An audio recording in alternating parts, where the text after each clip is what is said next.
Bom dia, irmãos, graça e paz, que Deus abençoe cada um de vocês, que Deus abençoe esse nosso momento de formação, né? Quero acolhê-los aqui com a paz de Jesus, que estejamos todos atentos, né, a tudo que o Senhor vai nos falar nesse momento de formação através da sua palavra, né? Não, mais do que uma formação de pregadores, é uma formação de cristãos, né? Que Atos dos Apóstolos se reflita nas nossas vidas, nossas comunidades, nos nossos grupos de oração. Amém, irmãos? Sejam, então, todos bem-vindos. Eu passo agora, então, para o André, para ele fazer esse momento de oração inicial. Bom dia, a paz de Jesus, o amor de Maria. Convido você, então, aí, né? Sei que nós estamos afastados, assim, fisicamente, mas estamos ligados por Jesus e também aqui através dessa rede de internet, né? Então, convido você a ir cantando um pouquinho junto comigo aí, para a gente já ir entrando no clima dessa formação, no clima desse encontro, no clima, né, da ação e também da unção do Espírito Santo, que nós vamos clamar e que tanto nós precisamos. Vem Espírito de amor, reacender a chama que se apagou, reinflamar os corações com línguas de fogo. Vem Espírito de amor, recriar o que o mundo destruiu, reavivar em nós o primeiro amor. Como em Pentecostes, vem viver em nós, nos unindo à criação, a Deus clamaremos. Enviai o vosso Espírito, Senhor, e renovai a face da terra. Enviai o vosso Espírito, Senhor, e renovai a face da terra. Enviai o vosso Espírito, Senhor, e renovai a face da terra. Convido você a cantar aí, aonde você está acompanhando essa formação, na sua casa. Enviai o vosso Espírito, Senhor, e renovai a face da terra. Enviai o vosso Espírito, Senhor, e renovai a face da terra. E é isso que nós queremos clamar nessa manhã.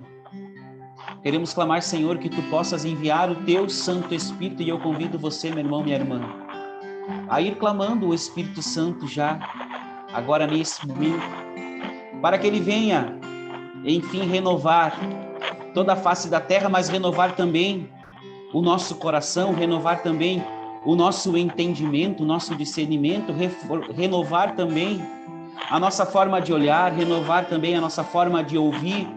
Que o Espírito Santo venha renovar o nosso sim, enquanto estamos aqui servindo como pregadores, renovar também o nosso sim enquanto servimos nas nossas paróquias, nas nossas comunidades.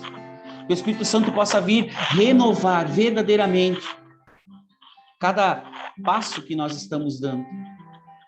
Nós clamamos, Senhor, hoje, nessa manhã, que o Teu Espírito Santo venha, como em Pentecostes, que Ele venha reavivar o fogo do Espírito Santo em nós, que Ele venha reavivar, Senhor, a unção, para que as nossas palavras sejam sempre, Senhor, renovadas pelo Teu Espírito Santo, para que o nosso discernimento seja sempre renovado pelo Teu Espírito.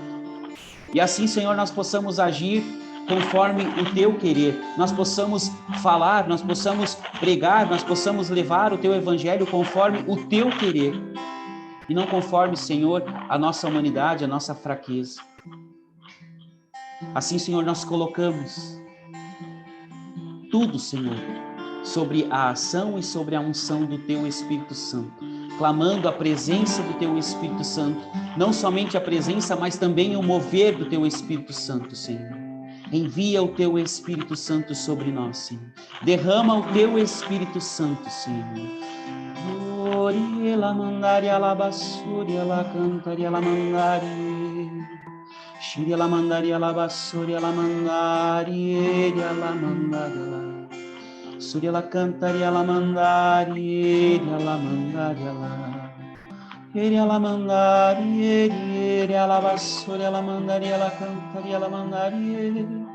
Eria la mandaria la basura, la mandaria la shiri cantaria la mandaria la. Eria la mandaria la.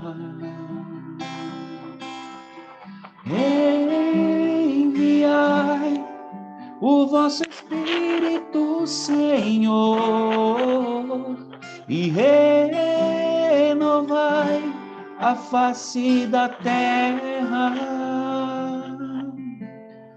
Senhor, nós te pedimos tudo isso sobre a proteção, sobre a intercessão, sobre os cuidados de Maria Santíssima, nossa Mãe. Ave Maria, cheia de graça, o Senhor é convosco. Bendita sois vós entre as mulheres, e bendito é o fruto do vosso ventre, Jesus. Santa Maria, Mãe de Deus, rogai por nós, pecadores, agora e na hora de nossa morte. Amém. A imagem que o Senhor me dava era de uma árvore que, sob o vento, sob a força do vento, ela se inclinava. O vento moldava a direção da árvore. E a gente vê muitas vezes isso, né? Principalmente por quem vai para a praia, para o litoral, vê aquelas árvores que crescem, parece para o lado, né? Por causa da força do vento. Né? Que assim seja o nosso coração, que assim seja a nossa alma, né? Que nós possamos nos deixar moldar pelo vento do Espírito Santo, que nós possamos deixar a nossa vida ser impulsionada, né? Ser levada para onde o vento do Espírito Santo quer. Amém? Muito obrigado, Senhor. Muito obrigado por esse momento de estarmos na Tua presença, Deus. Muito obrigado pela vida de cada irmão, cada irmã que está aqui, participando dessa formação e também por cada irmão que vai assistir depois também essa gravação pelo YouTube. Vamos entregar, então, os formadores dessa noite. Peço perdão aí aos irmãos, porque eu estou um pouquinho resfriado, né? A gente partilhava aí antes, né? Chega uma hora que a rinite ataca, então fica um pouquinho difícil. Alguém teve alguma visualização ou quer partilhar aí, nesse momento de oração? Pode falar, Adelaide. Durante a esse momento de espiritualidade, eu estava lendo sobre o Atos dos Apóstolos e me veio assim, muito forte a caminhada que Paulo fez, e sempre dentro da alegria, da confiança e da segurança que ele tem em Deus. Então, esse estudo, assim, ele está sendo muito importante para que nós, pregadores, né, consigamos vestir essa túnica da alegria, da confiança que Paulo sempre passou nas comunidades.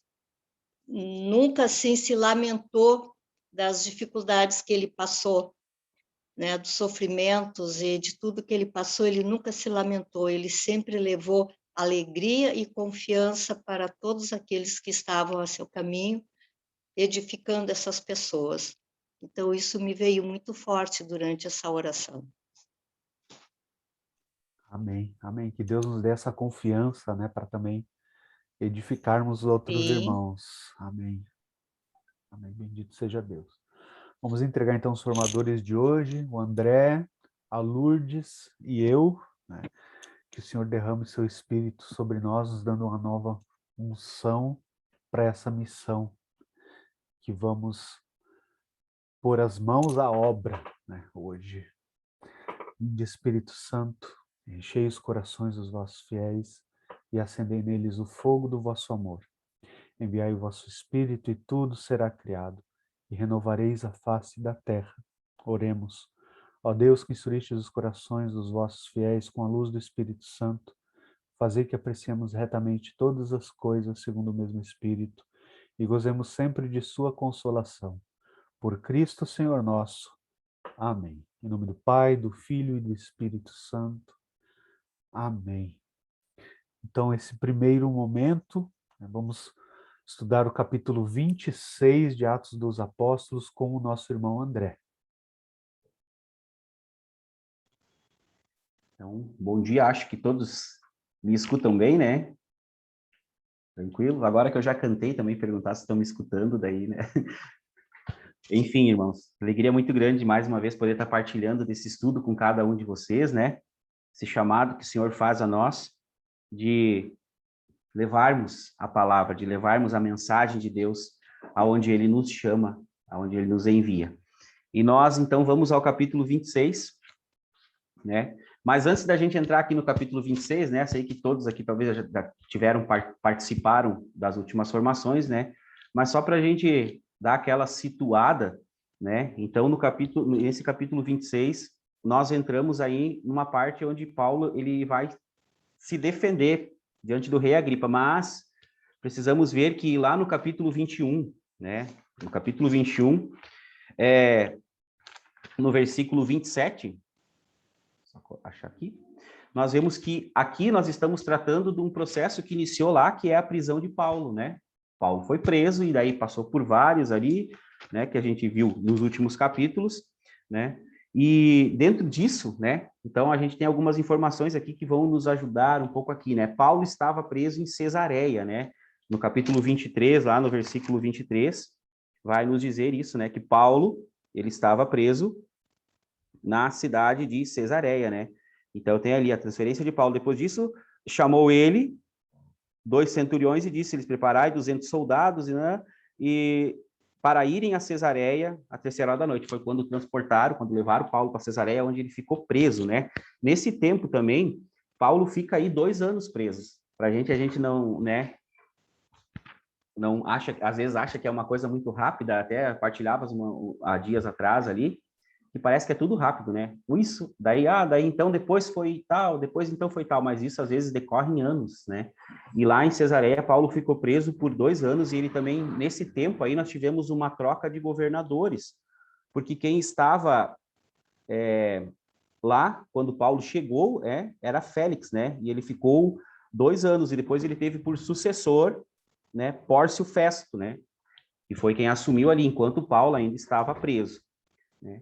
Então, decorrido tudo isso, né, nós vamos vendo que Paulo ficou preso lá. E nós vamos chegar um momento aqui a falar do rei Agripa, né? Rei Agripa foi quem desceu a Cesareia para fazer uma visita, para saudar, né, Festo que havia assumido no lugar de Félix, né? E aí, então, nós nos deparamos com esse momento. Paulo está lá, prisioneiro. Festo, isso no capítulo 25, né? Festo, então, fala para o rei Agripa tudo o que está acontecendo, quem é Paulo, que está ali sobre o poder deles, né? Preso ali. E o rei Agripa, ele demonstra uma certa vontade, um querer de conhecer Paulo, né? De conhecer Paulo, porque ele diz aqui, eu também desejava ouvir, lá no capítulo 25, versículo 22, Agripa disse então a Festo, eu também desejava ouvir esse homem, ao que ele respondeu, né? Festo respondeu, amanhã o ouvirás. Né? Isso no capítulo 25, lá no versículo 22. E aí vai se dar o momento do capítulo 26, que é quando Paulo é chamado, então, para diante do rei Agripa, né, falar, se explicar ou se defender. Então, o capítulo 26, ele é o último discurso do livro dos Atos dos Apóstolos. Depois desse discurso que Paulo vai fazer aqui, nós não vamos ter mais nenhum discurso, né, de Paulo, que a gente teve o discurso de Pedro, o discurso de Paulo, né, nós não vamos ter mais. E aqui ele está narrando, nesse último discurso, Paulo está narrando pela terceira vez ele narra a sua conversão e a sua vocação, né? Isso enquanto ele faz a sua própria defesa diante do rei Agripa, né? Então, é o último discurso do livro dos Atos dos Apóstolos, aonde Paulo, tentando se defender, né, vai narrar mais uma vez a sua conversão e o seu chamado, a sua missão, a qual o Senhor fez a ele. Então, dos versículos 4 e 5, daí nós temos aí, fica fora o 6, o 7 e o 8, e do 9 ao 11, Paulo vai contando ao rei Agripa, né, como ele era antes. Isso desde a infância dele. Ele meio que faz um resumo aí da vida dele, desde a infância, todo o tempo que ele passou, até que Jesus encontrou ele, né, no caminho de Damasco, até a conversão dele, e como a gente vem acompanhando ali. Então, ele vai contando ao rei Agripa como ele era antes do encontro com Jesus. Conta como ele fora instruído e ensinado a viver de forma rigorosa a seita religiosa deles, de sua família, no caso, viver como judeu, como fariseu. Eu queria aqui só fazer um parênteses, né? Nós comentávamos muito sobre bíblias de estudo, sobre dicionários, né, para nos auxiliar, e eu queria mostrar aqui um presente que eu ganhei, que veio muito de encontro com esse livro, porque mais ou menos quando começamos ali a estudar Atos, eu ganhei esse presente, e ele tem me ajudado muito, porque ele é muito de encontro com isso. Eu queria mostrar para você aqui esse livro, São Paulo, Apóstolo dos Gentios, da minha biblioteca católica, que eu ganhei de um irmão muito amado, que eu tenho um carinho muito grande, que está aqui. Não vou contar quem é, né, Lúcia? Irmãos, isso aqui é uma preciosidade muito grande, porque nos dá muitas informações aqui. Eu queria compartilhar com você o que é essa rigorosidade que Paulo fala ali, da rigorosidade de ser judeu, da rigorosidade, né? Então, aqui, irmãos, temos uma parte que nos diz assim, ó: quanto à instrução religiosa, ela lhe foi dada seguindo o programa estabelecido e recomendado pelos anciãos.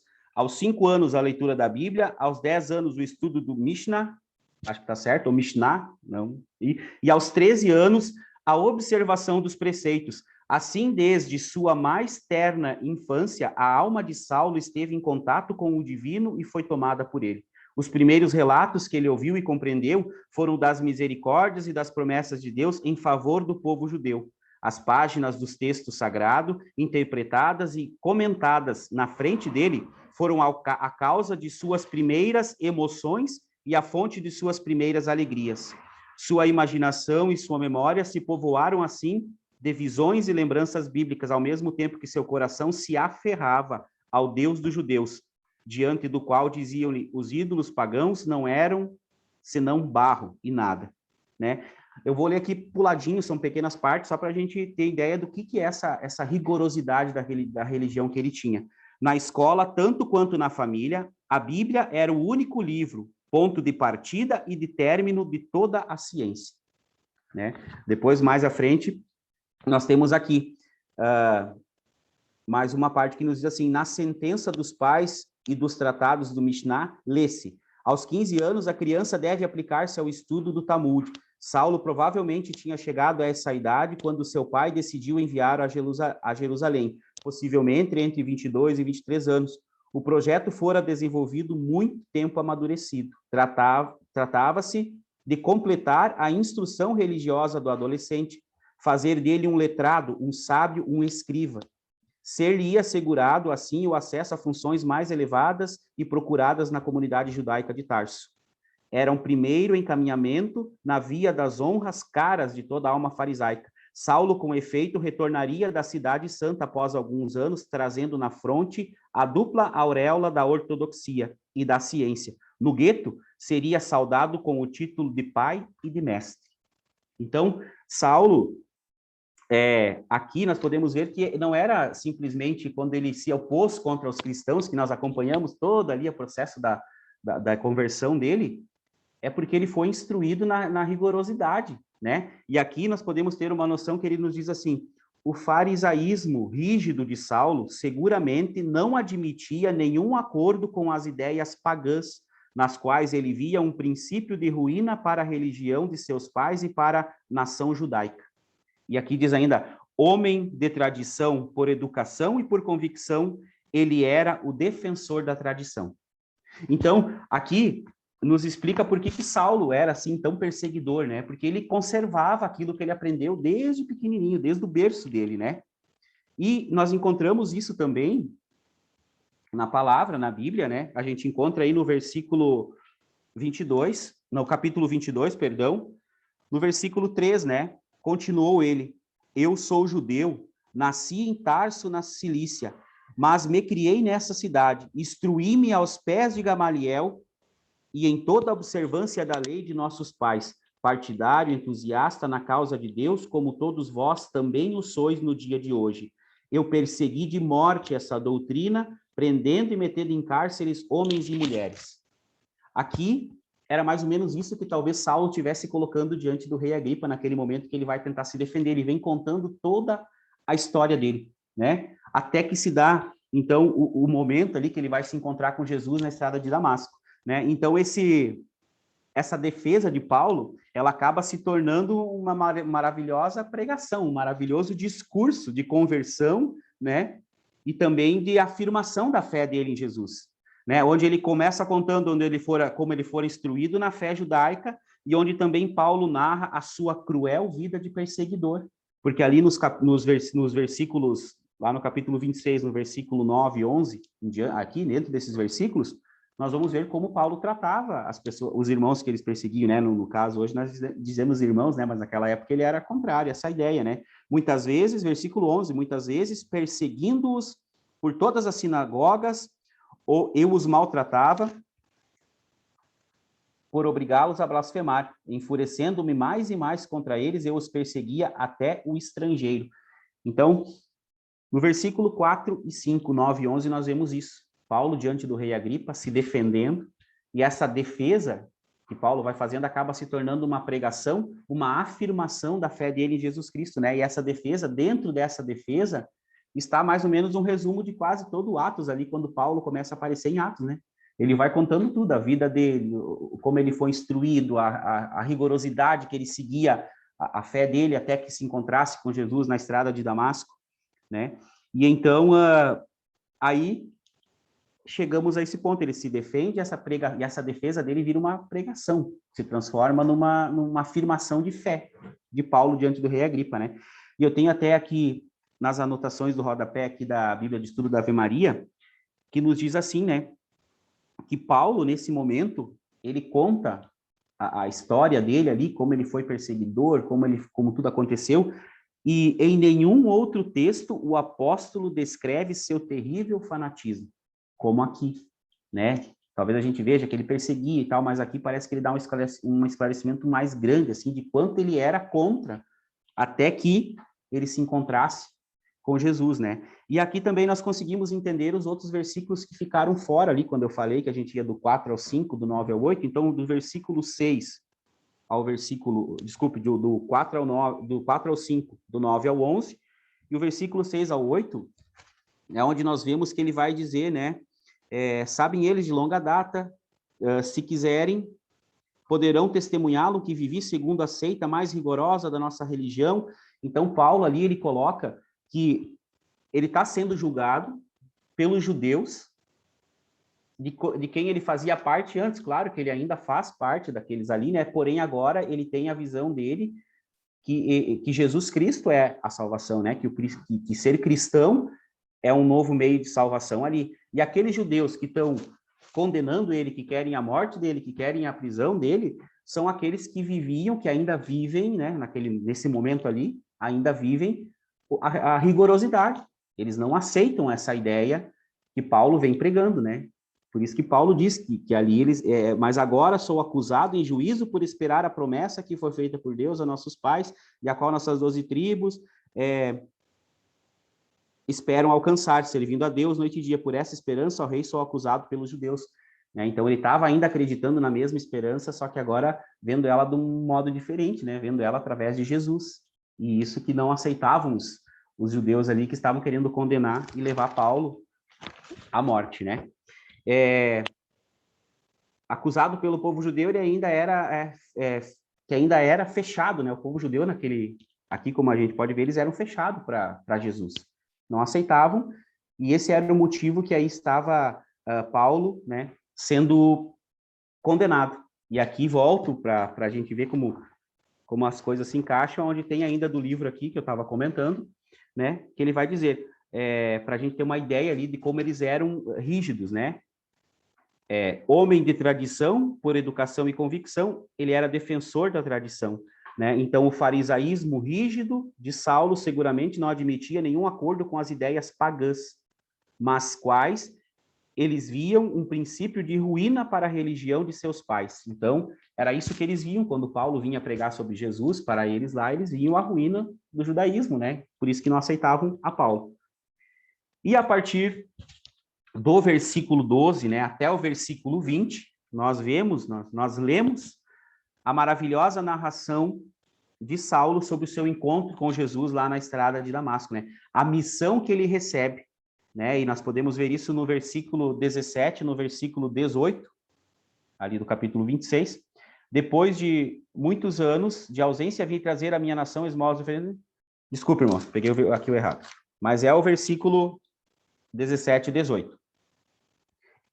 Jesus se encontra, então, Paulo lá no caminho de Damasco, né, e diz, escolhi-te do meio do povo e dos pagãos, aos quais agora te envio, para abrir-lhes os olhos, a fim de que se convertam das trevas à luz e do poder de Satanás a Deus, para que pela fé em mim recebam perdão dos pecados, a herança entre os que foram santificados, né?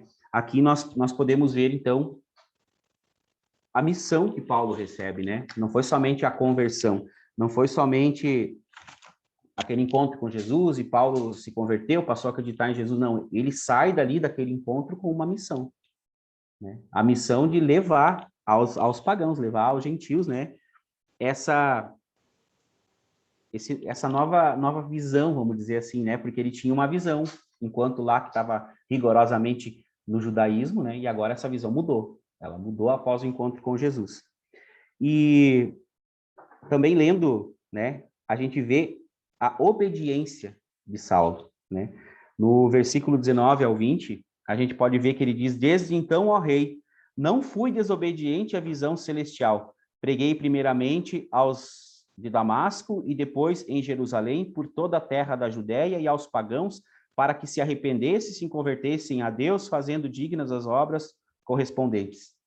A obediência de Saulo. E a gente sabe, né, aqui, enquanto eu estava nessa parte aqui, preparando, rezando e lendo, é como se fosse, como eu falei antes no começo aqui, como se fosse um resumo do Atos desde que Paulo aparece, né? Porque a gente sabe, nós viemos estudando aqui esse livro, e a gente viu por tudo que Saulo passou, por tudo que eles passaram, né, nessa missão de levar a palavra, nessa missão de evangelizar. Foi prisão, foi perseguição, até lembro que num capítulo que eu partilhei, eu li que, lembro que ele foi largado por morto, foi apedrejado e largado por morto fora da cidade. Imagina a gente chegar nesse ponto, né? Então, tudo que ele passou, tudo que veio acontecendo, né? E assim, a gente vê, então, esse meio que resumo aqui, enquanto Paulo vai se defendendo diante do rei Agripa, né? E a gente percebe também essa mudança que aconteceu após o encontro de Saulo com Jesus lá na estrada de Damasco. Mas uma coisa que chama a atenção, que nós lemos nas outras vezes que Paulo conta sobre sua conversão, sobre o encontro com Jesus, ele fala de Ananias, ele fala que ficou cego, né? Que não enxergava, que teve que ser conduzido. E nessa vez que ele narra aqui, se nós formos olhar, ele não fala disso. Ele não comenta, né? Procurei alguma informação a respeito, mas não encontrei nada, se tem algum motivo especial por ele não ter comentado, mas aqui nessa, se nós formos ler, quando você lê aí, vai perceber que ele não fala de Ananias, que ele não fala que ficou cego, que nem nas outras que a gente sabe que ele ficou cego por 3 dias, escamas, né, nos seus olhos. Dessa vez ele não conta, ele não fala sobre isso, né? Ele conta de uma forma diferente. E aí nós vemos, então, essa conversão que virou vocação, que virou missão, né, de Paulo. No versículo 24, irmãos, nós ainda podemos, mais uma vez, ver e ter uma ideia, uma noção de quanto Paulo era de grande inteligência, de quanto ele era bem informado, vamos dizer assim, de quanto ele tinha de conhecimento, porque se você lê lá no versículo 24, se não me engano é Festo que diz, né? Dizendo ele estas coisas em sua defesa, Festo exclamou em alta voz: estás louco, Paulo, o teu muito saber tira-te o juízo. Mais uma prova de que Paulo era tido como alguém com conhecimento muito grande, né? Então, aqui a gente vê isso, né? Que o teu muito saber tira-te o juízo. Então, a gente tem... e também somando esse livro que eu estou lendo, a gente consegue ter uma ideia, porque aqui o tempo é curto, a gente não consegue, né? Mas para se ter uma ideia que Deus... e eu escutava isso essa semana, que nós fornecemos o barro, né? O oleiro é Deus. Ele faz o vaso, nós fornecemos o barro. E a gente precisa ter uma preocupação do barro que nós estamos colocando na mão do oleiro, muitas vezes. Porque muitas vezes nós estamos colocando qualquer barro, e o que acontece? Ele vai fazer o vaso? Claro que vai. Mas esse vaso vai estar sujeito a trincar muito fácil, a quebrar muito fácil. Daí a gente vai lá e diz, Senhor, refaz esse vaso, transforma esse vaso, e depois, semana que vem, um exemplo, tá, irmãos? Não estou, né, radicalizando aqui, coloca um barro, de novo, de má qualidade na mão do oleiro, ele faz aquele, né, e o vaso trinca e quebra de novo, e a gente vai. Claro que esse processo de ser refeito, de a gente se refazer, precisa existir, mas nós precisamos cada vez mais buscar colocar um barro de melhor qualidade na mão do oleiro, para que ele possa fazer um vaso, assim como Saulo fez. Saulo se preocupou em colocar tudo que ele tinha nas mãos do Senhor, e aí foi que o Senhor fez a obra dele ser esse grande pregador, esse grande evangelizador, né? Agora, assim a gente precisa, creio eu, que a gente precisa ter essa visão de fazer isso também na nossa caminhada, na nossa missão. Né? Leonardo comentava antes ali, né? O nosso ministério vale o quanto nós investimos nele. O nosso vaso vai ser bom conforme o barro que nós colocarmos, a argila que nós colocarmos na mão do nosso oleiro. Se a gente colocar uma argila meio assim, vai fazer o vaso? Claro que vai. Mas primeiro o fogo forte que der, o vaso estoura, quebra, trinca.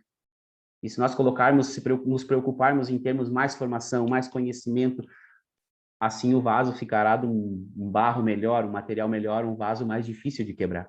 Não que ele não vá quebrar, porque nós, né, somos humanos, somos fracos, caímos, quebramos, enfim. Mas aqui a gente vê, né, o conhecimento de Saulo, todo aquele conhecer que ele teve, Deus se usou daquilo ali para fazer dele o grande pregador que ele foi. Né? Então, por isso que nós precisamos ter... muitas vezes a gente vê e acaba vendo, né? Ah, é a formação, mas eu já fiz essa formação, eu já tenho essa formação. Mas é da mesma forma que eu pegar esse texto e ler, o Leonardo pegar esse texto e ler, o Lúcio pegar esse texto e ler, cada um de nós vai ter uma visão, o Espírito Santo vai falar o coração de cada um diferente. Então, se você já fez a formação, ano que vem ela tem de novo, faça, porque vão ser outros formadores, vai ser outra pessoa que está dando, e o Senhor vai falar de uma forma diferente do teu coração. Por isso que a gente precisa estar sempre se formando, né? Então, é uma importância muito grande. E isso nós vemos, quanto mais nós conhecermos, melhor será o barro que nós vamos colocar na mão do nosso oleiro. Né? E no versículo 26, então, no 2 e 3, Paulo, né, faz apelos ao rei Agripa, né? E aqui eu tenho uma informação que eu também fui em busca, né? Além dessa nota que eu tenho aqui, a gente pode olhar aqui, ó, no versículo 3, 2 e 3 do capítulo 26, né? Julgo-me feliz de poder hoje fazer a minha defesa na tua presença, ó rei Agripa, de tudo que me acusam os judeus, porque tu conheces perfeitamente os seus costumes e controvérsias. Na Bíblia da Ave Maria tem uma nota que diz assim, Paulo apela para os conhecimentos do judeu Agripa. Né? Então, Agripa era judeu, pelo que a gente pode se deduzir aqui no que está aqui. Então, Paulo apela, por quê? Porque talvez rei Agripa fosse entender, né, a rigorosidade com que os judeus estavam querendo condenar Paulo, né, e ali ele faz esse apelo, então, e ele apela por duas vezes, ele apela nesse aqui, né, e também no versículo 28, se não me engano, só um pouquinho,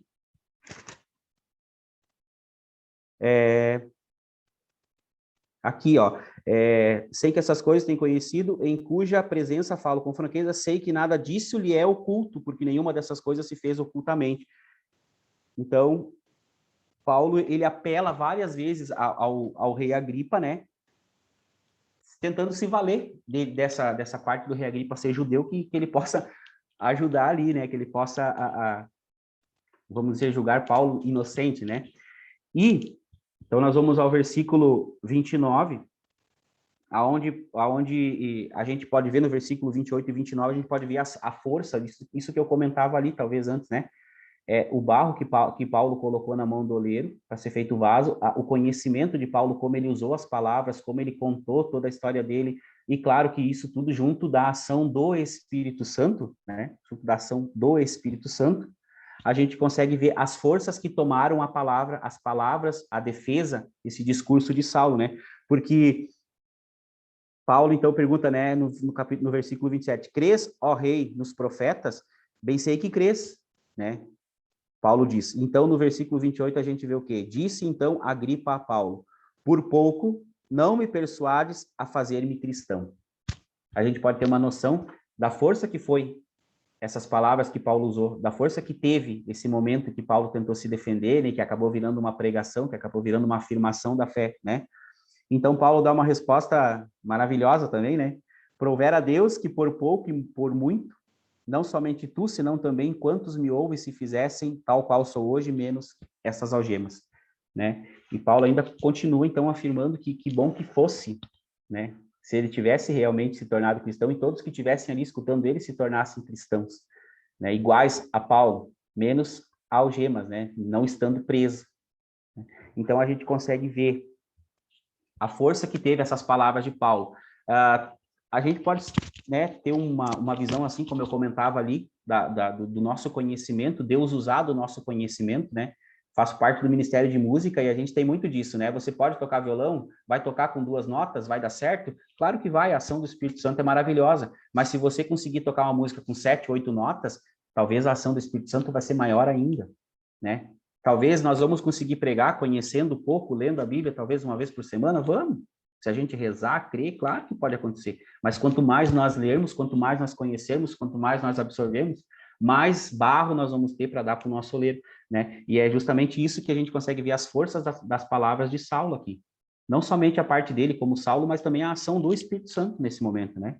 E aí, nos versículos finais ali, então, nós podemos ver que o povo todo chegou à conclusão de que Paulo era inocente.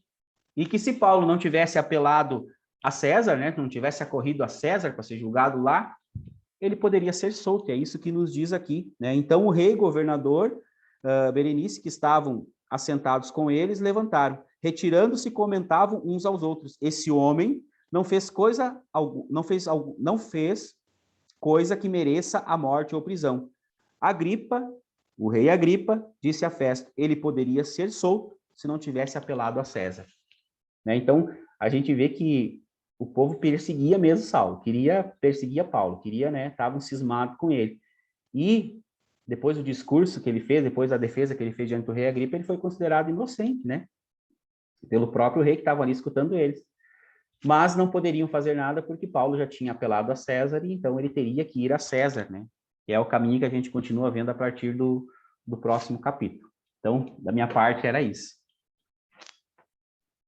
Perfeito. Obrigado, irmão. Deus abençoe. Agora, próximo capítulo 27, a nossa irmã Lourdes vai partilhar conosco.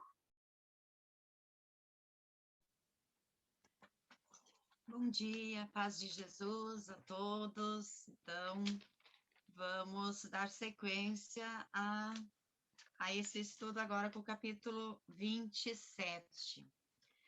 E escutando ali o André, eu fiquei imaginando quanto foi esse impacto, né, da experiência que Paulo teve com Jesus, porque os estudos que Paulo teve até ali,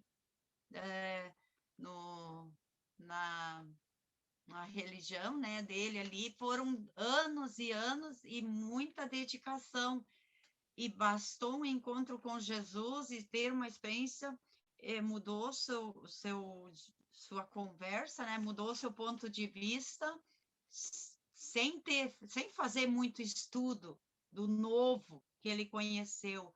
Então, assim, o impacto dessa experiência realmente foi uma coisa sobrenatural. Então, é interessante o quanto a experiência com Jesus, ela é superior, às vezes, ao conhecimento apenas, né, intelectual.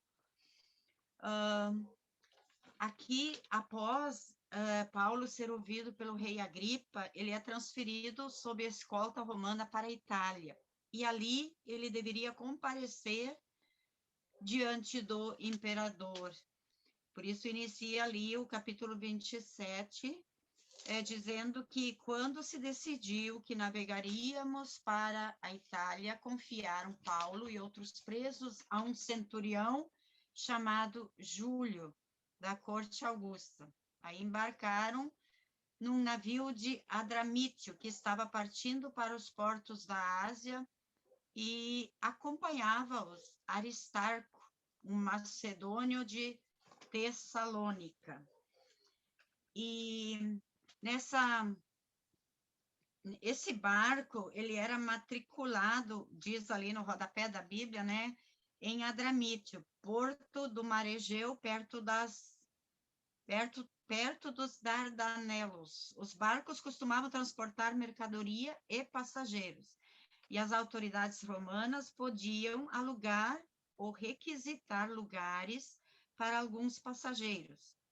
Paulo faz parte de um grupo de presos que foram confiados a um centurião, que era ajudado por alguns soldados.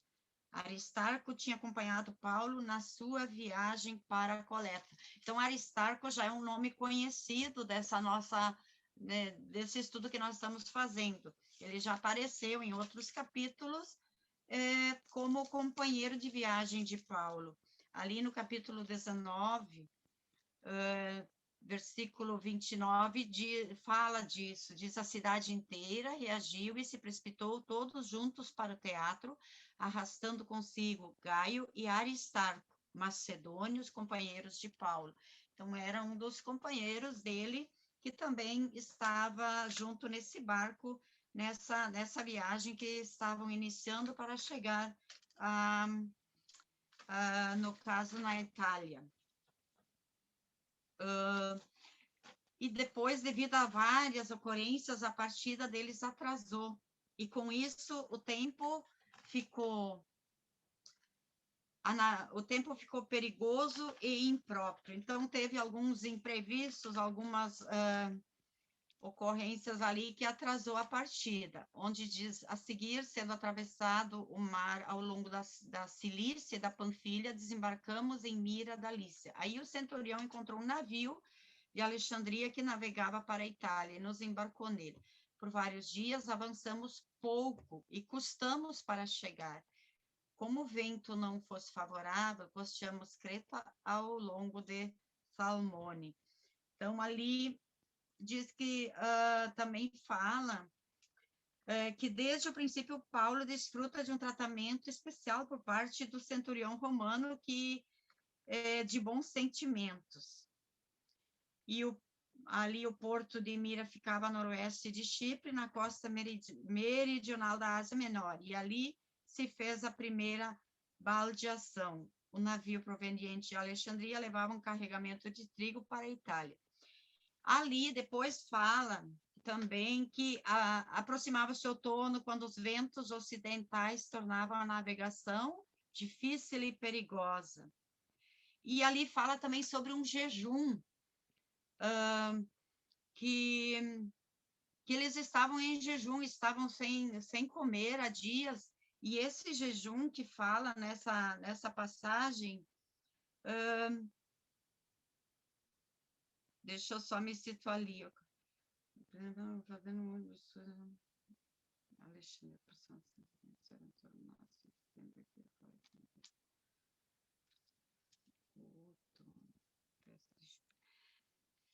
O jejum mencionado é o que precedia a festa da expiação, era fins de setembro, e ali ocorre a primeira intervenção de Paulo. E levantou-se, daí vem Visto que o porto não era apto para invernar, a maioria preferiu partir com a esperança de ir invernar em Fênix, um porto de Creta voltado para o noroeste. Eu sei que lendo ali, muitos nomes, muitas ocorrências ali, que se vê quanto foi a dificuldade nessa navegação, nessa viagem deles. Ali não diz até que dentro das dimensões humanas, olhando para o vasto mar e os perigos do mar, Paulo era uma figura sobre-humana, porque em meio a tantas contrariedades, em meio a tantos acontecimentos desfavoráveis, é ele quem aconselha, prevê e prediz, e não desanima e reanima. É ele que comanda a navegação, porque ele era um conhecedor do mar, ele era um viajante do mar, ele era acostumado a navegar nas suas missões que ele fazia, então ele conhecia as rotas, ele conhecia o comportamento do mar e sabia prever mais ou menos os perigos que poderiam acontecer. Então, ele ia aconselhando, ele ia orientando, mas, às vezes, não era levado em conta o que ele falava. E por isso que eles sofreram tantas contrariedades que poderiam ter sido evitadas se tivessem escutado o que Paulo estava aconselhando e dizendo. Então, ele advertiu que eles não partissem, mas que aguardassem até que o tempo estivesse favorável. O comandante, entretanto, não deu ouvidos a Paulo e partiu. E o resultado é que eles foram apanhados pela tempestade. E só não morreram porque Deus conservou a todos por causa de Paulo. Ali, quando fala da tempestade, diz que se levantou o vento sul e, pensando que o plano fosse realizável, levantaram âncoras e costearam. Imediatamente do lado da ilha, desencadeou-se um vento de furacão chamado Aquilão, e abateu-se contra o navio, e como não pudessem navegar contra o vento, nos deixamos levar por ele. Esse vento levantava-se na ilha e canaliza-se entre montanhas e rompe sobre o navio indefeso, o grego. O grego qualifica de esse é um nome difícil ali, o nome dado a esse tipo de tempestade. Onde eles queriam chegar fica tão longe que o temor é antes um pânico exagerado pela velocidade com que o vento os empurra. E na falta de bússola, os navegantes eles se orientavam pelas estrelas, pelas estrelas e pela posição, né, dos astros. Eles mais ou menos se orientavam por aí. Mas na falta, e como o céu estava encoberto por vários dias, eles não tinham orientação nenhuma. Então, eles simplesmente se deixaram levar pelo vento sem saber para onde estavam sendo levados. Ali a gente pode imaginar, eu não sei, eu pelo menos não tenho experiência nenhuma de navegação ou de coisas assim, e enquanto eu estudava e lia esse texto, e eu me colocando nessa situação, até nem se tem noção de o quanto assustador isso deve ter sido para eles, assim, andando à deriva num mar, sem ter nenhuma visão de terra, para onde estavam chegando, e a gente imaginar Paulo animando os companheiros, animando os que estavam no barco, e talvez fosse o único que não estava apavorado, estava apenas, talvez, contrariado por eles não terem ouvido o que ele recomendou no início e terem evitado todas essas situações. E diz ali que eles estavam sem comer, E no rodapé ali diz que provavelmente é por causa do enjoo, o enjoo de navegar no mar, porque pelo que se ouve, né, o mar no balançar das ondas também causa esse mal-estar físico. Então, eles, mesmo que comessem, talvez não segurassem o alimento, né? E aqui ocorre uma segunda intervenção de Paulo, e desta vez como um profeta que recebe mensagem celeste.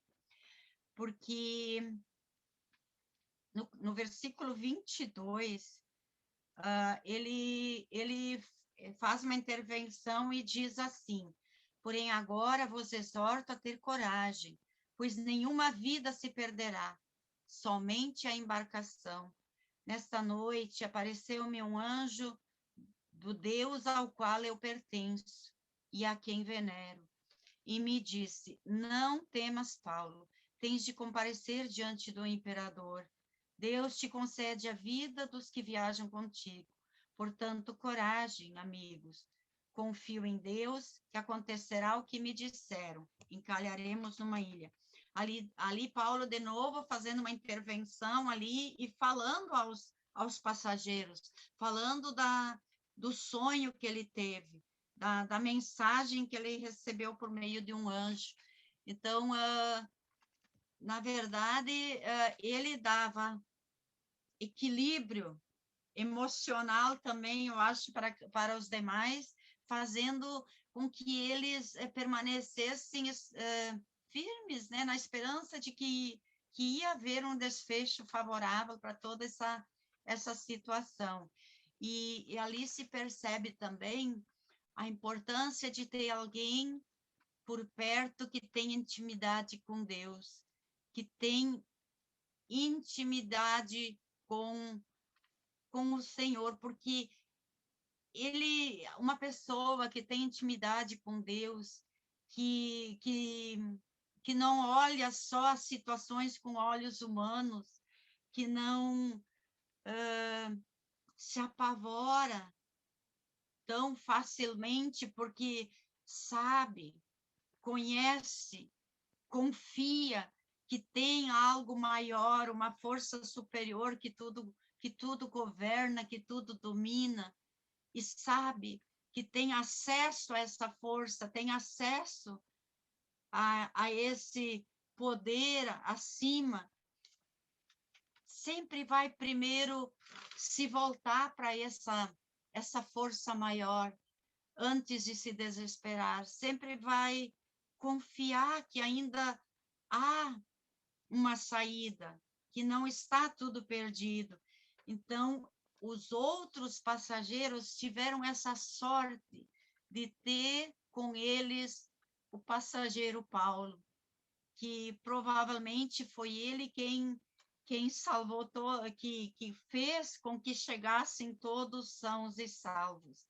E depois dele ter feito essa intervenção, ter falado, aí no versículo 27 diz que já era a 14ª noite, e continuávamos à deriva pelo Adriático.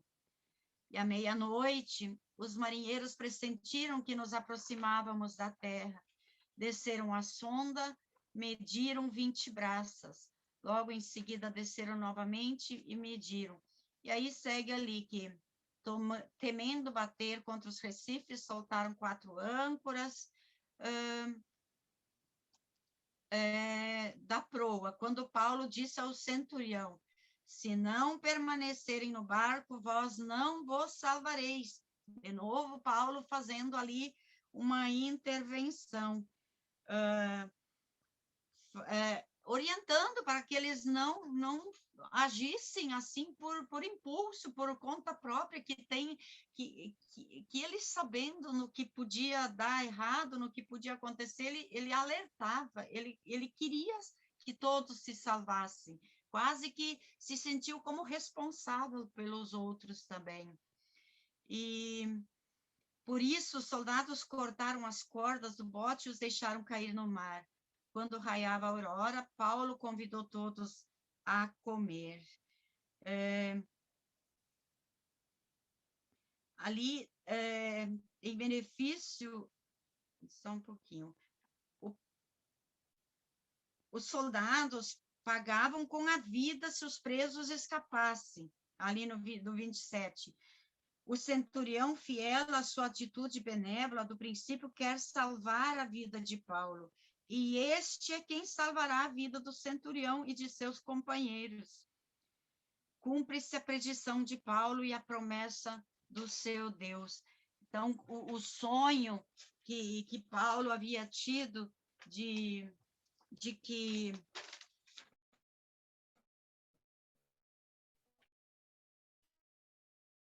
eles chegariam, são algo que realmente Deus interveio. Deus sempre se mostrando próximo de Paulo, sempre acompanhando em todas as situações, e após eles terem se alimentado e se sentindo animados, eles puderam navegar mais rápido e sofrer menos com a tempestade. E então a gente vê que quando Deus sempre em todas, eu não sei, esse tempo de estudo de Atos, ele é um tempo que, na verdade, nós podemos viajar com Paulo, andar ao lado de Paulo, nos instruir com Paulo e nos encorajar com Paulo, nos fortalecer com Paulo, porque ele o tempo inteiro é como se a gente estivesse presente, estivesse fazendo todas essas viagens e vivendo essas situações com ele. E uma das coisas que chama muita atenção nesse andar com Paulo, estar com Paulo nesse tempo todo, e que eu penso que precisamos prestar muita atenção para trazer também para a nossa vida, porque hoje nós também passamos, às vezes, por situações mais complicadas ou mais difíceis que exigem de nós respostas e ações e atitudes e preparos para que perseveremos. Então, o que Paulo, assim, as características assim que mais me chamam atenção nele, que me chamaram atenção nesse estudo, é a coerência dele sempre com aquilo que ele acreditava, antes de encontrar Jesus e depois de encontrar Jesus. Antes ele acreditava firmemente naquilo que ele foi instruído, e ele era coerente com aquilo que ele aprendeu e aquilo que ele creu. Mas após conhecer Jesus e ter essa experiência com Jesus, ele foi coerente com aquela novidade, com aquele novo que começou a fazer parte da vida dele. Outra característica é a convicção. Ele tinha convicção quando falava, daquilo que falava. Tanto como André falou, diante das autoridades, diante dos pagãos, diante das comunidades, das lideranças que ele deixava lá nas comunidades que ele ajudou a fundar, a convicção da fala dele. Quando ele falava de Jesus e falava da missão, era com convicção. Talvez para nós, muitas vezes, falta essa convicção, porque as pessoas às vezes nos ouvem e não vê essa convicção toda, porque vê às vezes que, né, talvez seja meio assim, balançando alguma coisa. Nós precisamos aprender a ter essa convicção. E outra coisa que me chama a atenção são os argumentos dele diante das autoridades, diante dos interrogadores. Ele sempre tinha argumentos, porque ele tinha formação, ele sabia de onde puxar os argumentos. Estava ali tudo guardado dentro da cabeça dele por tudo que ele tinha estudado, aprendido. Então, ele não era alguém que não tinha argumentos, ele tinha argumentos, e argumentos fortes que deixavam até as autoridades meio que às vezes em dúvida a respeito de si mesmo. A firmeza, a firmeza. Ele não era uma pessoa fraca, tanto que nessa viagem ali se percebeu a firmeza dele em dar também, né, firmeza àqueles que acompanhavam ele, para eles, assim, seguir mais na firmeza. Enfim, firmeza em todos os sentidos. A perseverança. Paulo perseverou com todos os acontecimentos que começaram a fazer parte da vida. A vida dele se tornou um calvário, na verdade, porque era só coisas contrárias. Sempre, como se diz, era contra uma correnteza, porque tanta coisa contrária, e ele perseverou. E olha quantas vezes nós pensamos em desistir, ou quantas vezes nós já paramos no caminho por causa das contrariedades, por causa das dificuldades, dos desafios, e quantos irmãos nossos estão desistindo, estão olhando para as dificuldades e não perseveram. Outra coisa, a fé e a ousadia. A ousadia de Paulo, ele ousava, ele não se contentava com o mínimo, ele buscava o máximo. Ele buscava dar sempre o tudo, não o mínimo. Então, ele era ousado naquilo que ele empreendia, ele calculava, ele planejava, ele tinha estratégias para a missão, para tudo era calculado, tudo era pensado, planejado e medido, né? Para que não desse errado, para que tivesse êxito. E, às vezes, a gente não faz muito plano, muita estratégia, e vai assim, na confiança, o Espírito Santo vai fazer, o Espírito Santo vai, na hora, vai orientar, e a gente vai sem essas estratégias e planejamentos que a gente precisa fazer também. E ele era tão decidido naquilo que ele assumiu na sua vida de fé, que para ele importava viver ou morrer por aquela causa. Ele vivia por essa causa e morreria por essa causa. Então, só tinha duas opções, viver e morrer por essa causa. Ou não tinha, se ficar muito difícil, se começar a trazer muito prejuízo para mim, então paro por ali. E isso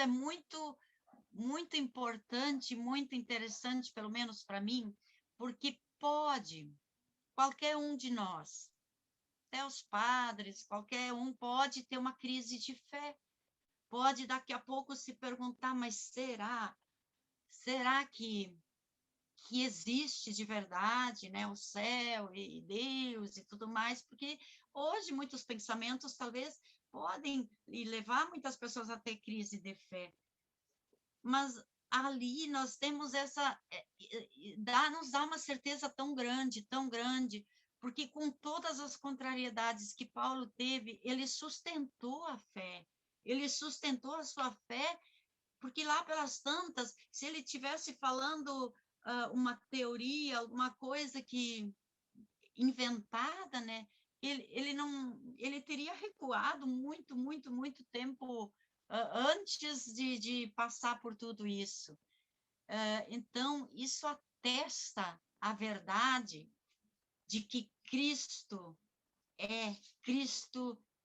esteve na presença de Paulo, Cristo esteve nesse mundo, Cristo está nesse mundo, Cristo está no nosso meio, que tem um céu, tem um Deus acima de nós.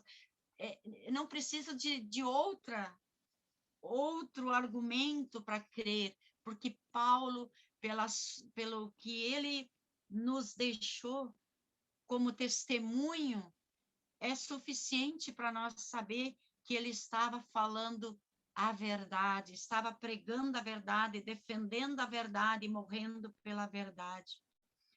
E então,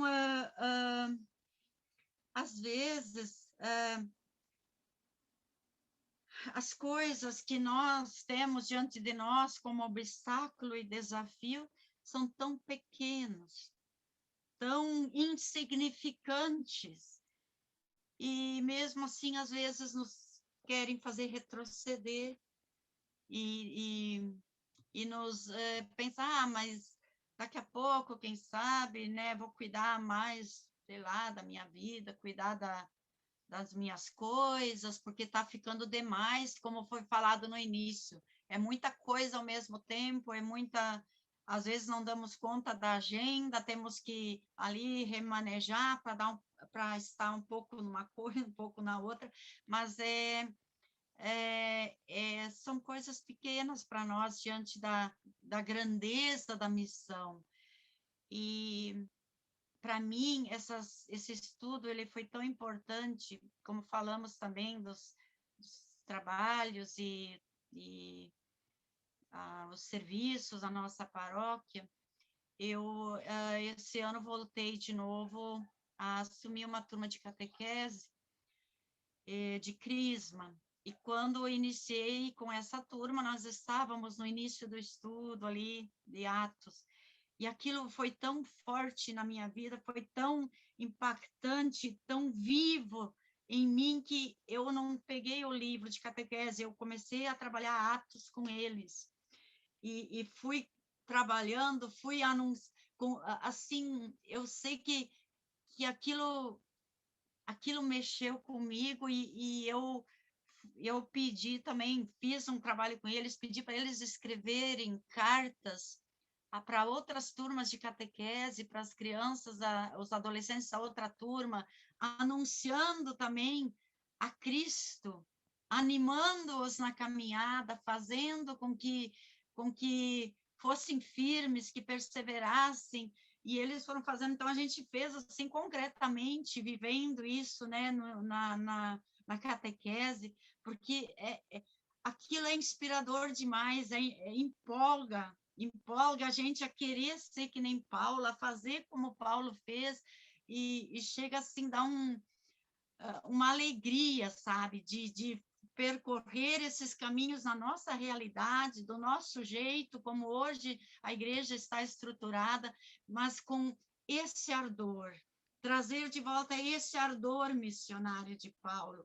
É o que mais me inspira, é o ardor missionário de Paulo, que nós precisamos, de novo, ter em nós esse ardor de olhar em nossa volta e saber quantos precisam ouvir falar com convicção, assim como Paulo falava. Por isso que esses estudos são tão importantes, porque eles nos colocam dentro da missão, e acompanhados por um apóstolo, o maior anunciador da palavra que nós conhecemos. Nós andamos com ele, e ele vai continuar andando conosco, e nós vamos também ser um pouquinho do que ele foi. Amém? Amém. Obrigado, Lourdes. Obrigado mesmo de coração. Muito bom. E agora, vamos finalmente para o capítulo 28, né? O último capítulo desse estudo, que vai narrar talvez o que seja a última etapa, ou a última etapa da última viagem de Paulo. Mais para frente a gente vai entender o porquê desse talvez, né? Talvez seja a última viagem, né? Então Paulo, ele chega e permanece em Malta, nos versículos de 1 a 10, depois de Malta até Roma, nos versículos 11 a 15, e finalmente em Roma, versículo 16 em diante, até o 31. No começo do livro, a gente vê aquela promessa de Jesus, né, no capítulo 1, versículo 8, que ele promete o Espírito Santo, que daria força para que seus discípulos fossem suas testemunhas em Jerusalém, na Judéia, Samaria e até os confins da terra. Ao longo do ano, os nossos grupos de oração ouviram muito essa pregação, né, de Atos 1:8. E agora nós vemos o cumprimento dessa promessa, não a do derramamento do Espírito, porque isso a gente vê desde o capítulo 2, né? Mas esse impulso missionário que o Espírito Santo dá, né? E esse impulso Paulo recebe, ao ponto de testemunhar Jesus até os confins da terra, né? Testemunhar Jesus até a Roma pagã, até o paganismo de Roma. Então a gente viu aqui, né, o naufrágio do barco, né, onde Paulo estava. Eles conseguem nadar até a ilha de Malta, onde os nativos acolhem os náufragos, né, com, a palavra vai dizer, com a inusitada amabilidade, né? Então, os nativos ali de Malta são chamados de bárbaros porque eles não falam a língua grega. Então, todos os que não falam grego são considerados bárbaros, né? Mas eles falam um dialeto púnico. Fazia frio, eles estavam já no inverno, fazia frio, então eles fizeram uma fogueira. Então, enquanto Paulo pegava a lenha para a fogueira, ele é picado por uma serpente.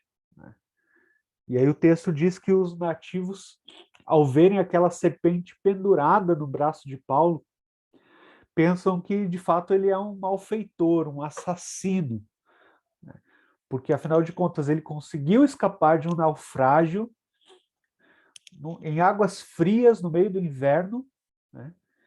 Então mais cedo ou mais tarde o mal haveria de acontecer a ele, né? Porque ele não poderia escapar da justiça, né? E para eles essa justiça não era simplesmente a justiça divina, mas uma divindade mesmo, né? Eles consideravam a justiça como uma divindade, uma deusa que ele não poderia escapar. Então, uma vez que esse veneno da cobra não faz efeito, eles começam a considerar Paulo um deus, né? E aqui nesse texto a gente, como nos outros, a gente vai ver vários paralelismos com Jesus, né, com fatos que aconteceram com Jesus e coisas que Jesus disse, né? Como em Marcos 16:18, pegarão em serpentes, se beberem algum veneno não lhes causará dano. Foi isso que aconteceu com Paulo, foi picado pela serpente, eles esperavam que ele começasse a inchar e morresse, mas ele não teve nenhum dano. Depois disso, o governador da ilha, que tem um nome latino, né, Públio, ele hospeda os náufragos, né? E o pai de Públio estava doente. Paulo vai lá e cura o pai do governador que estava enfermo, orando e impondo as mãos, né? Então, esse gesto profético, né, esse gesto de imposição de mãos e a oração leva o pai de Públio à cura. Aqui é um paralelo, então, também com a cura da sogra de Pedro. E aqui também, com esse paralelo da sogra de Pedro, eles levam todos os enfermos da ilha para que Paulo os cure pelo nome de Jesus. O interessante é que Paulo não parece um prisioneiro. Só um instante, irmãos.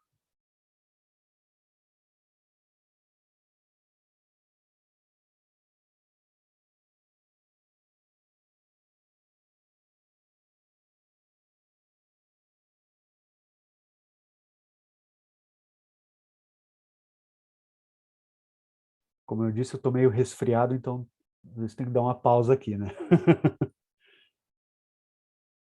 Então, Paulo não parece prisioneiro. A gente vê aqui ele ele tem total protagonismo na narrativa, né? Ele não chega a fazer nenhuma pregação. Nós vamos ver que aqui, nesse momento, ele não faz pregação, mas ele realiza alguns milagres e algumas curas. Então, nem parece que ele é um prisioneiro, parece que tem total liberdade até esse momento, né? E ao se despedir, né, o povo ali providencia tudo necessário para a viagem, né? Depois de permanecer 3 meses ali, eles têm todas as provisões e eles partem no fim do inverno em um navio dedicado aos Dioscuros. E isso é interessante vocês leram no texto, né? E talvez a gente, sem os recursos necessários, né, como a gente tem falado aqui, das bíblias de estudo e tal, e sem a pesquisa necessária, a gente fica assim, mas o que será que é isso, né? Um navio dedicado aos Dioscuros, tem traduções que diz ali com insígnias, né? Insígnias dos Dioscuros, né? Então, os Dioscuros são da mitologia grega, são gêmeos, Castor e Pólux, da mitologia grega, são filhos de Zeus e Leda, esposa do rei de Esparta. Segundo a lenda, esses gêmeos eles têm a mesma mãe, porém os pais são diferentes. Por isso que Pólux ou Polideuces, ele era imortal, enquanto que Castor era mortal. Então o culto aos Dioscuros, que são protetores dos marinheiros, ele era muito difundido no Egito. Então, talvez o que o autor aqui, o que Lucas queria transmitir com isso, era o retrato do ambiente pagão em que Paulo estava naquele momento, né? Principalmente pela sua viagem a Roma pagã, né? Então ele retrata esse ambiente pagão, né? Então Paulo, eles chegam em Siracusa, onde eles ficam 3 dias, depois de um dia em Régio, em 2 dias eles chegam a Puteoli ou Pozzuoli, né, dependendo da tradução aí, onde já havia uma comunidade cristã, né, que os convida a ficar aí 1 semana. E aí, então, eles chegam em Roma. Aí, a partir do versículos 14 e 15, nós vemos que, mais uma vez, Paulo chega em Roma, mas não parece chegar como um prisioneiro, né? Ele chega lá com a recepção da comunidade, e a palavra vai dizer que essa recepção animou Paulo, deixou ele animado, né? E o fez render graças por tudo. E finalmente ele está em Roma, né?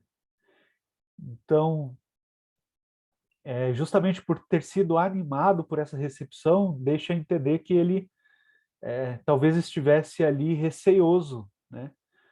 Como seria vista a sua chegada em Roma pela parte da comunidade cristã. A gente sabe ali que desde aproximadamente do ano 50 depois de Cristo, né, e aqui a gente está situado mais ou menos no ano 66, 67, né? Desde o ano 50 já existia uma comunidade cristã ali em Roma, né, que não foi fundada por Paulo. A gente já viu isso também no estudo, tanto de Romanos quanto agora de Atos, né? Então, talvez ele estivesse receoso, né, de como seria vista a sua chegada, a sua pessoa, né, pela comunidade de Roma, pela igreja de Roma, né? E aí, então, a partir do versículo 16, parece que volta essa realidade de prisão, parece que ele volta a ser um prisioneiro, né? E narra que ele estava em uma prisão domiciliar, né? E algo interessante aqui, né? Talvez aí seja até um exemplo para os dias de hoje, né? Para esse sistema prisional, né? Ele é detido, ou ele entra nessa realidade de prisão domiciliar, onde lhe é permitido que fique em uma casa onde ele deve pagar o aluguel, né? Ao contrário de hoje em dia, né, que somos nós que pagamos, né, o aluguel, digamos assim, né? Ali Paulo paga o próprio aluguel, né? Há quem diga que ele pagava para si e para o soldado que ficava com ele, né? Porque apesar de ele estar numa prisão domiciliar, ele tinha que ficar acorrentado o tempo inteiro a um soldado, né? Então, o tempo inteiro tinha uma cadeia, uma corrente no seu pulso, ligando ao pulso de um soldado, né? Então, nessa prisão domiciliar, ele tem total liberdade para receber visitas, e nessas visitas, então, ele proclamava o reino de Deus, anunciava Jesus, como a gente vai ver no último versículo, né? Só um minuto.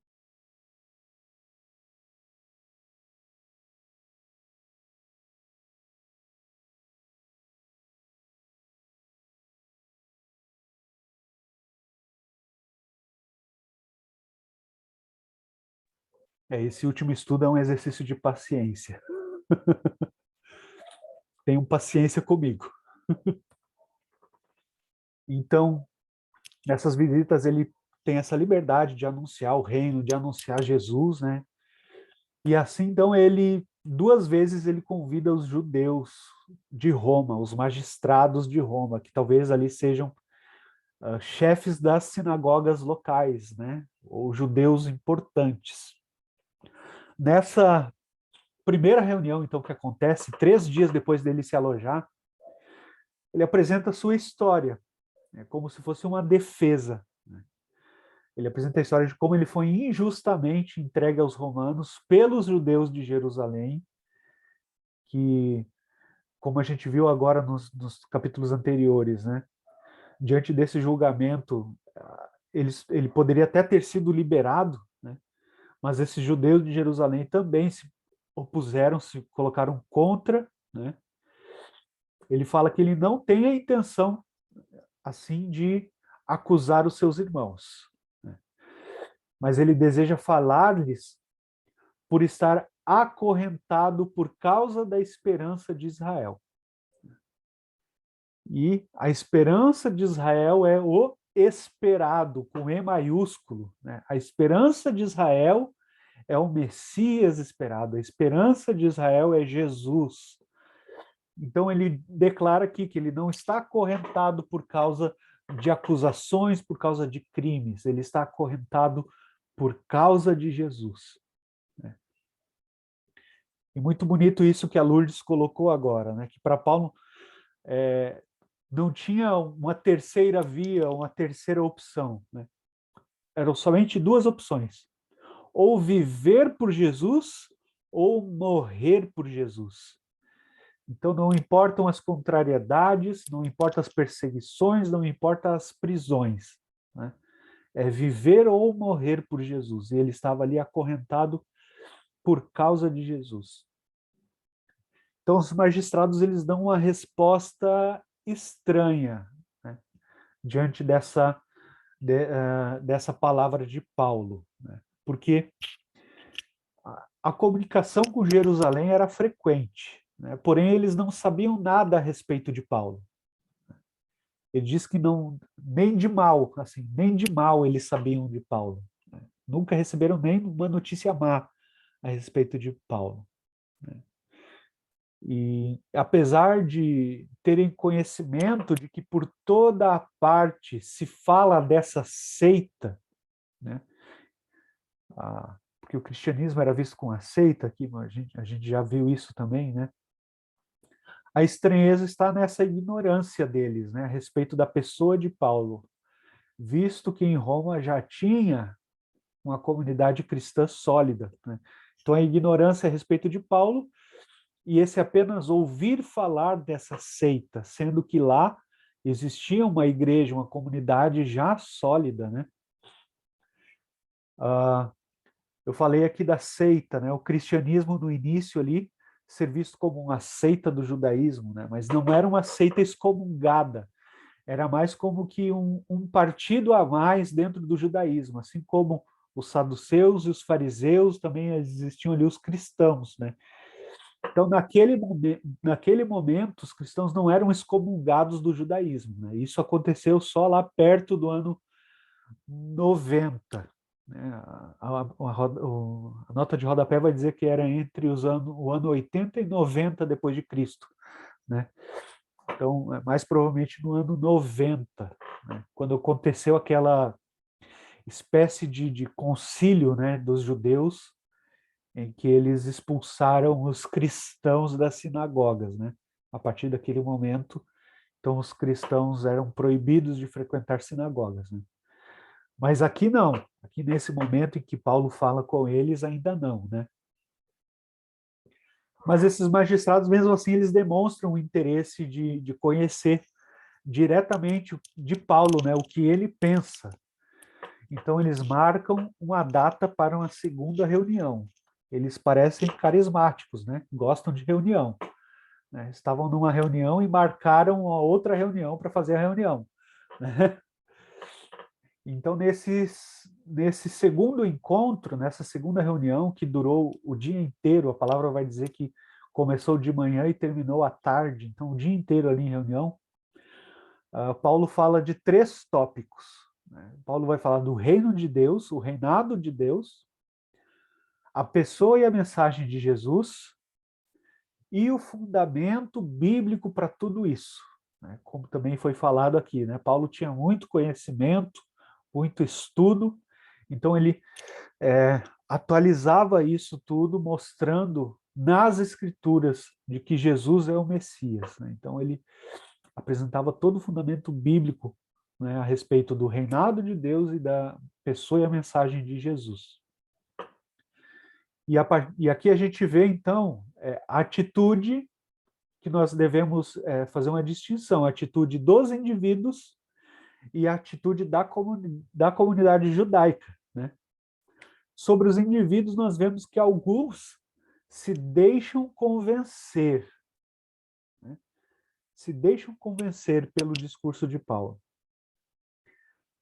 desses 3 tópicos, né? Outros indivíduos resistem a crer. Então, aqui é a atitude dos indivíduos, né?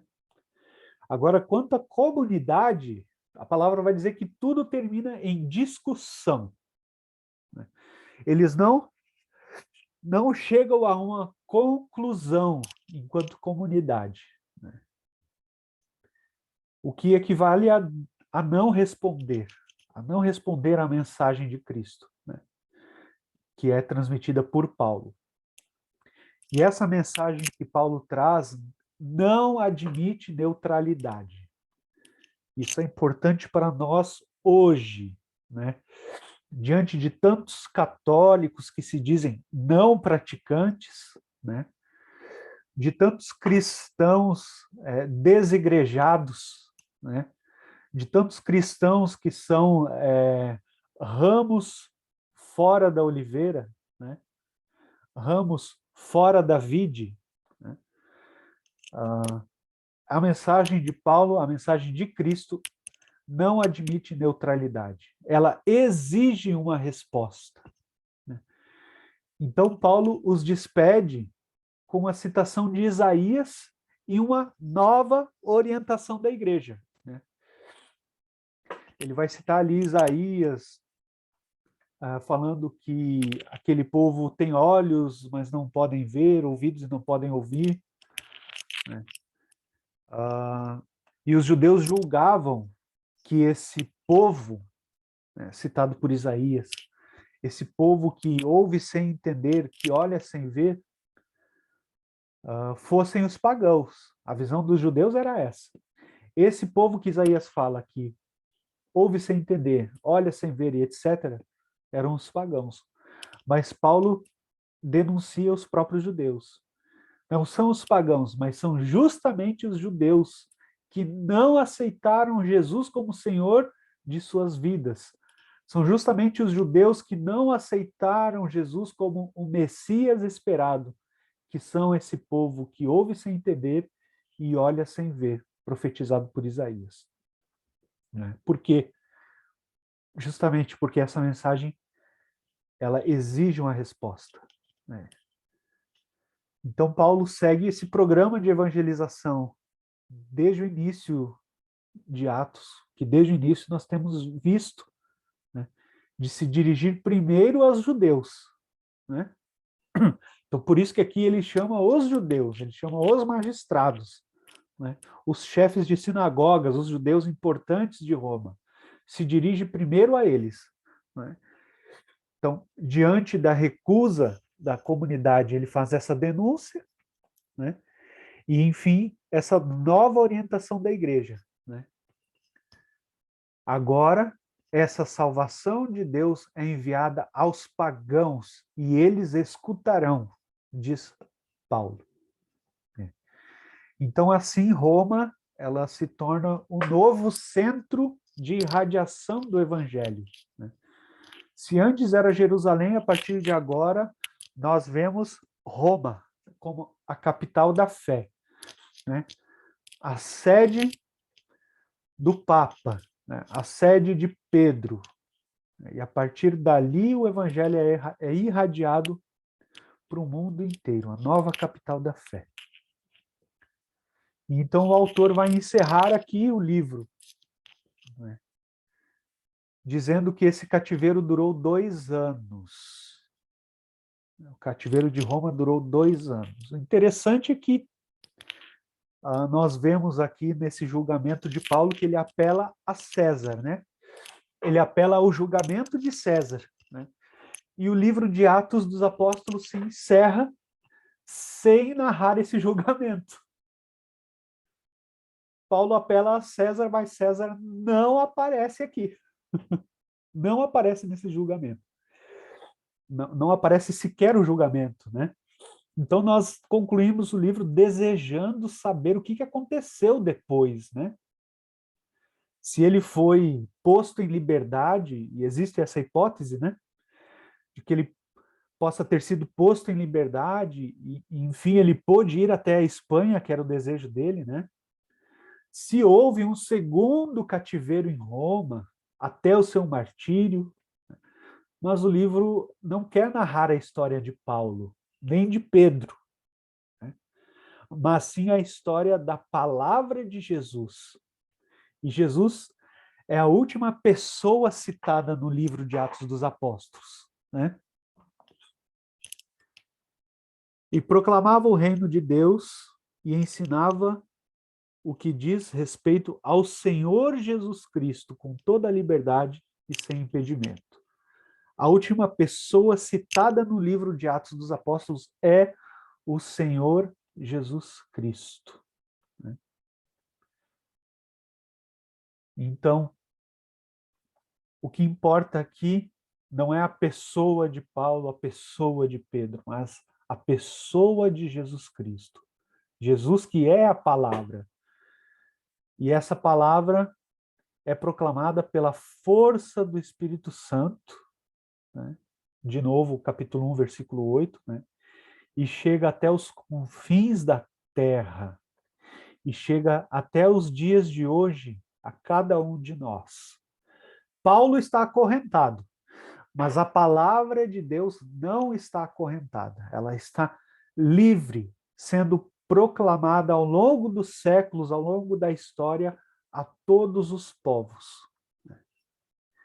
Então, o livro de Atos dos Apóstolos se conclui aqui, né? Como se estivesse incompleto, né? Como se estivesse faltando algo na história. Mas isso porque a história não acabou. Nós ainda estamos vivendo Atos dos Apóstolos. Nós estamos vivendo Atos de Apóstolos, se vocês vão lembrar lá do início da formação, né? Não são Atos dos Apóstolos de 2000 anos atrás, mas Atos de Apóstolos. As atitudes de todos aqueles que querem ser apóstolos de Cristo. Tudo isso que a gente estudou ao longo desses 4 ou 5 meses, né? Nós estamos vivendo ainda. O livro na Bíblia de Atos dos Apóstolos se encerra com o capítulo 28. mas nós estamos vivendo o capítulo 29. Hoje é o capítulo 29 de Atos dos Apóstolos. E assim como Pedro e Paulo, apesar de serem citados aqui na maior parte do livro, não eram os personagens principais, mas sim o Espírito Santo, hoje também, hoje no capítulo 29 que nós estamos vivendo, também não somos eu e você os personagens principais, né? O Espírito Santo continua sendo o protagonista dessa história de salvação, dessa história da igreja, de Atos 29. Amém, irmãos? Então, foi uma bênção, né, esse estudo que fizemos, né? Eu vou abrir agora aqui um breve momento, nós concluímos hoje antes do horário, graças a Deus, né? Eu vou abrir aqui um momento para partilha. Se alguém quiser falar algo, colocar algo, né, fique à vontade, né? Depois a gente vai encerrar aqui a gravação e aí a gente vai dar alguns comunicados, tá bom? Então agora fica aberto aí para quem quiser falar algo ou dar um testemunho ou fazer uma partilha. Eu posso falar? Sim. Tá bom. Eu vou dizer para vocês assim, até a Lourdes falava antes, né, daquilo que ela tinha feito na catequese, assim, de, olha, um escrever para o outro, né, que lindo testemunho de escrevendo, olha, como é que eu tô para outra turma, venham, tô animado. Esse estudo, assim, eu até pensava, né, eu tô há 30 anos pregando, mas esse estudo, assim, é um reavivar, né? E eu pensava assim, puxa, mas eu estou constantemente estudando, assim, constantemente tenho livro, estudando, assim, mas aqui coisas, o jeito de cada um partilhar, né? A gente vai aprendendo e para que dê um ânimo novo para a nossa vida, assim, né? O André falava antes, né, dos fariseus, da formação de Paulo.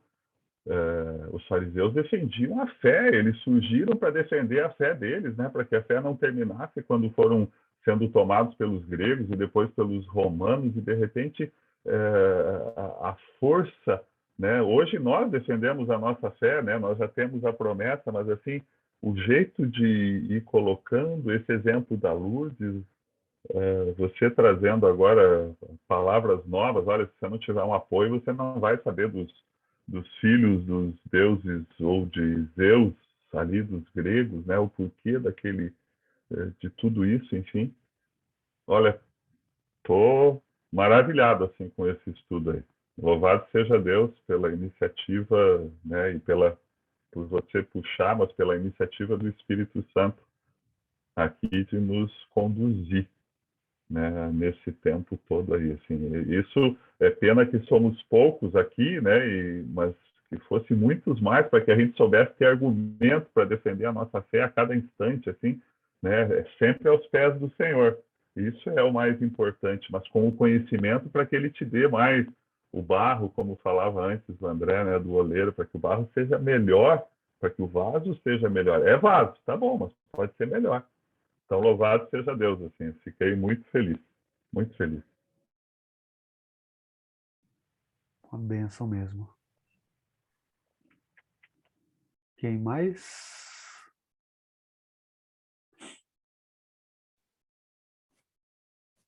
Nadir? Eu? Oi, eu? Sim. Nossa, sem palavras, tá? Como eu estou iniciando, para mim, eu tenho para dizer assim a palavra despertar, tá? É um despertar. É o começo do começo do começo do começo, entende? Eu tinha sempre essa ansiedade, essa necessidade de compreender. Eu tinha o desejo muito de ler a Bíblia, mas muitas coisas eu não compreendia e não tinha ideia nem noção onde buscar. E agora a gente tem isso. Então, assim, para mim foi assim maravilhoso. Foi um pontapé, foi o que marcou. Foi tipo assim, o primeiro amor, a emoção, o desejo de conhecer, tá? Então, a partir daí, a gente vai continuar.